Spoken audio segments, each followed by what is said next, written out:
Gandang gabi, Maynila! This is Tito. And this is Mark. Kami po ngayon ang inyong KTM! KTM! That's right. So pansinin nyo, may trademark branding na kami. Yan, ang bagong branding namin. Tito and Mark. Yo! Panalo talaga. Magandang gabi sa inyong lahat. We're excited to be here on a cold Friday pero walang malamig sa mainit na pagsasalubong sa atin ng ating mga viewers, Pastor Tito. Tama, grabe, no?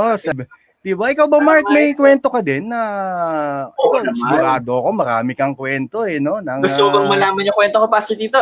Isa-send ko pa lang. I-send mo yan. Ako, gusto mong malaman yung kwento ko? Gusto ko. Ay, send ko din yan. Pero ang kwento ko, kwento ng mga Himalayan. Oo, mga milagro, mga parang imposible, pero naging posible. Ganun.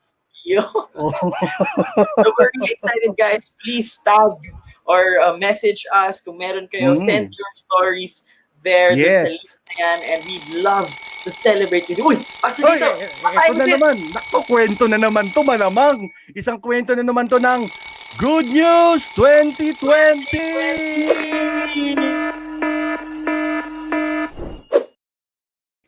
Yan! Pinag-uusapan natin ng good news. Ito, hindi to nag-submit ng kanyang good news, pero kinuwento niya lang sa akin, no? Meron tayong kukwento dito. Ang pangalan niya po ay si Arthur Bon Laceda. Yan, meron tayong picture. Si Bon, shout out lang kay Bon, ano? Yan, no? Si Bon, nung July 2018, alam niyo ba mga kapatid, siya po ay na-bypass. Binuksan yung puso niya, sinarado yung puso niya. Pero nung sinara yung puso niya, doon po siya nakakilala kay Lord, doon niya pinapasok si Lord sa puso niya. 2018. And could you imagine that during that time na kung saan binaypas siya na tinanggap niya ang Panginoon, doon naman din nagkaroon ng pagkakataon na pumasok sa puso niya yung babae na pinakamamahal niya. Walang iba kundi si Ras. Yan, no? Kita mo, nasa ospital pa, di ba? Pinuntahan pa sa ospital. Talagang parang gustong pumasok sa puso ng literal eh. Pero doon siya nagkaroon ng love life. So, to make the long story, become more longer. Long story, no? Short story to become long. Pero yung kwento niya, nagkatuluyan syempre sila. Okay? At sa madaling salita, noong January 2019, kinasal ko po yung mag-asawa na yan. Pagkakasal po nila, sila po ay nagkaroon na nagsama sila at naging mag-asawa, and they plan to have their own business. Now, here's what happened. Nung nagplan sila na magkaroon sila ng negosyo, dun naman pumasok itong pandemic na to, itong COVID-19 virus. So hindi na sila makabalik doon sa dati nilang pinagtatrabahuhan. Si Ras, meron siyang trabaho sa isang kumpanya. Si Bon naman ay empleyado naman ng Department of Health. Gumawa sila ng negosyo. So nung nagsisimula silang magnegosyo, pumasok ang pandemic, hindi nila alam kung paano sila mabubuhay. Isipin mo yung kanilang produkto ay hindi naman essentials, di ba? Hindi naman kailangan, hindi naman yung pagkain. So they were thinking paano sila mabubuhay, somehow na stress na sila. And then all of a sudden, they try this kind of business, no? Nilagay nila sa online selling yung kanilang produkto. Pumatok yung negosyo, Mark. Wow. Alam mo ba na yung produkto nila na pang isang buwan para mabenta, nabibili ng isang linggo? Wow! Tuloy-tuloy. So, ibig sabihin yung supply talagang nag-overflow na they were thinking maubos to ng isang buwan pero naubos ng isang linggo, and now they are being blessed. But something happened. Yung mga kamag-anak nila na nakatira sa Addition Hills, tinamaan nitong trahedya na sunog o nasunugan. Pero alam mo, no, ang tindi ng ginawa nitong mag-asawa na to. Yung sunog, nakita nila na isang opportunity para tulungan yung mga kapitbahay nila. Ngayon po, dahil sa pagtulong na ginagawa nila, nagbibigay sila ng mga ayuda, mga goods, no, mga pagkain dito sa mga kabataan dito sa Addition Hills. Ngayon, meron na silang victory group dun sa lugar na yon. Zoom meeting victory group. At kanina, kasama ko lang siya, ka-message ko lang siya, sinesend pa niya sa akin yung mga ginagawa nila continuously dito sa area na to, na kung saan they are not only helping these people spiritually or discipling them, but at the same time, tinutulungan din nila sa mga pangangailangan. At they are all excited na pag nagkaroon tayo ng physical service na to bring them in our church. And then here's what he said. I was thinking, paano ba niya naisip to? Ba't ganun katindi yung pagiging resilient niya, yung tenacity niya to believe sa mga pangako ni Lord? You know what he said? Ito yung kanyang favorite verse in the Bible when he gets saved. In Matthew 6:34, therefore do not be anxious about tomorrow, for tomorrow will be anxious for itself. Sufficient for the day is its own trouble. That's the good news from Arthur Bon Laceda and Ras Laceda. Wow, grabe. Kung nandito man kayo, nanonood kayo, palakpakan niyo si Lord. Grabe, sobrang faithful niya sa buhay na itong mag-asawang to. Alam mo, Pastor Tito, while you were sharing that, one thing has remained clear. An encounter with God will always lead to breakthrough. Grabe yun. Inoperahan siya, alam mo yun, na-encounter niya si God. And a lot of people would think kung naoperahan ka or may nangyaring ganun sa'yo, heart na bypass, talagang negative yun. Pero sa kanya, naging turning point yun where he got to know God. And yung share natin sa good news natin today is something similar. Sa Luke 19, verse 1 to 10. So ito yung story ni Zacchaeus. Kung kilala niyo si Zacchaeus, ito yung nakaka-relate ako dahil mukhang magka-height kami na ito, Pastor Tito. Verse 1, sabi dito, si Jesus daw, he entered Jericho and was passing through. So, ibig sabihin, kung iisipin mo, hindi ito yung main objective, kumbaga ni Jesus, kasi may papunta siyang ibang lugar eh. And yet, kahit na parang akala natin, hindi ito yung main, mayroon pa rin ginagawa si Lord in the process. So, verse 2, and behold, there was a man named Zacchaeus. At yung pangalan niya, Pastor dito, ang ibig sabihin ng Zacchaeus is pure, innocent. So, nakakatawa kasi, pangalan niya, pure and innocent ang ibig sabihin. Pero, he was a chief tax collector and was rich. Pansinin mo, Pastor, dito kung iisipin mo, bakit nila i-mention na chief tax collector at mayaman? Kasi mapapaisip ka naman, bakit kaya yaman? And ang trabaho mo lang, taga-kolekta ng pera at taga-abot sa mga Romano. So, ibig sabihin, kaya kayo maman, kasi meron kang nabubulsa. And a lot of us can see this picture and may naisip na tayo agad, ay, naku, parang ganito yan, ay, parang ganito yan. But in this story, for this specific story, these people did not like Zacchaeus. Verse 3, and he was seeking to see who Jesus was. But on account of the crowd, he could not because he was small in stature. Dito kami nakaka-relate, no? Kasi pag nasa concert, hirap din ako kasi madaming matatangkad, di ba? Pero ito yung interesting factor dito, Pastor Tito. Si Zacchaeus, marahil hindi pa niya kilala si God, pero meron ng genuine curiosity to know who Jesus is. And ito, may lesson na agad sa atin, good news, no? Pag may mga kakilala tayong tao, marahil hindi pa sila Christian, hindi pa nila kilala si Lord, pero pwedeng genuine na ang curiosity at desire nila to get to know Him. So, sino ba tayo para i-stop yung good news na makarating sa kanila?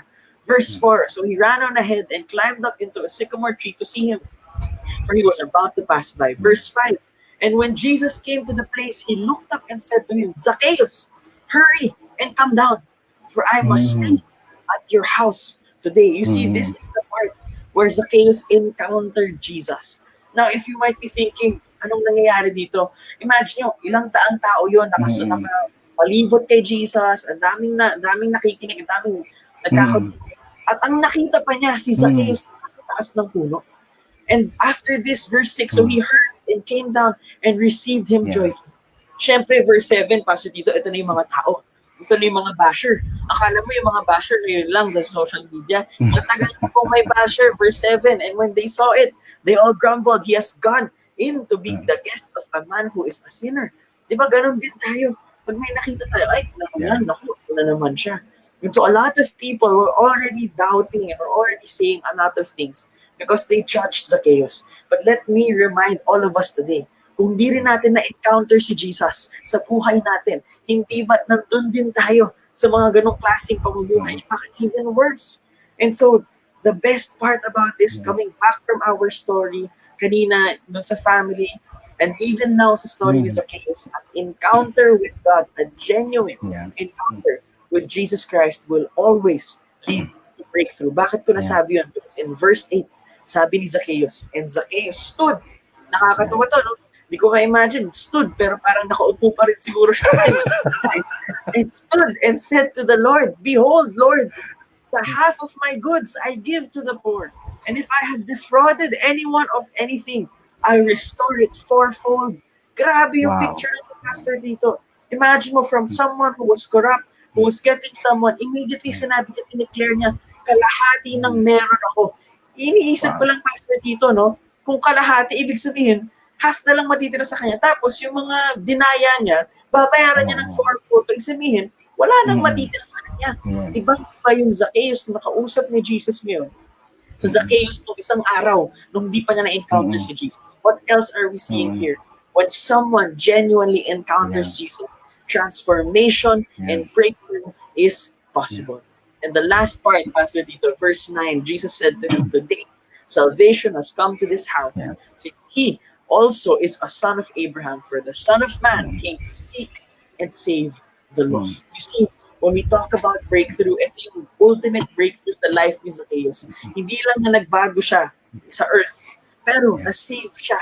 Nabigyan siya ng salvation sa kanya at sa bahay niya. And he also is a son of Abraham, meaning yung promises na binigay kay Abraham na sobrang big deal sa mga Jewish at mga Israelites noon, sinasabi ni Jesus, ikaw Zacchaeus, kasama ka doon.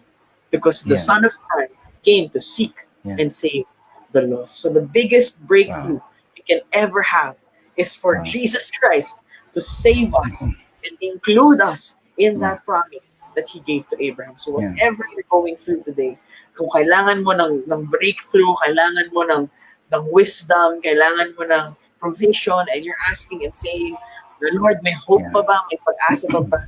The first and siguro most important step that you could take is to encounter Jesus today. Wow. Grabe, alam mo Mark, si Zacchaeus, ang klase ng mga tao na talagang titingalain mo kahit nakatingin ka sa baba. Dahil ang liit niya no? Pero ito tignan mo, no? Sa liit ni Zacchaeus, ganon din naman sobra yung laki niya para sa Panginoon. Gusto ko yung kwento mo kanina, Mark, nung sinabi mo na si Zacchaeus ang gusto lang niya, out of curiosity, makita ang Panginoon. Pero naranasan niya ang ating Diyos. Alam ko po sa inyo ngayon na nanonood kasama natin ngayong gabi, alam ko po na meron kayong puso sa ating Panginoon. May bahagi si Lord diyan sa puso nyo. Na ang gusto nyo lang talaga makita ang Diyos sa buhay ninyo. Paano kumilos sa specific na area o pangangailangan na meron ka o sa sitwasyon na kinaroroonan mo. Pero ang gusto ng Panginoon, maranasan mo siya ng buong buo sa buhay mo.